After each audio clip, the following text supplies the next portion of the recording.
যদি বেঁচে থাকে ইনশাআল্লাহ হাফেজ হাফেজা আলেম আলেমা হবে।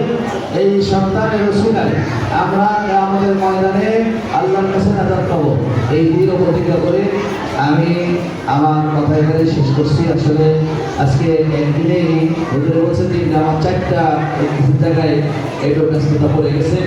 এর আগে আমাদের খুব মহব্বতের ভাই, সেও অনেক বড় আলেম, সামনে বলা ঠিক না, তার বাবার শোনা আলহামদুলিল্লাহ পুরা শোকপুরবাসী বা সত্তর এলাকার ভিতরে ছড়ে গেছে।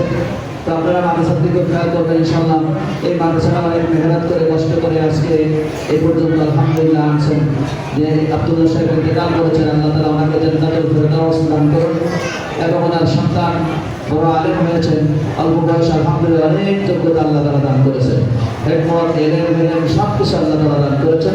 আল্লাহ তাআলা আরো তারাক্কি দিয়ে এই মাদ্রাসার জন্য যত যোগ্যতা এলেম দরকার হয় আল্লাহ তাআলা আপনাদের মহাজন সাহেবের ভিতরে সেই ব্যবস্থা করে দেবেন।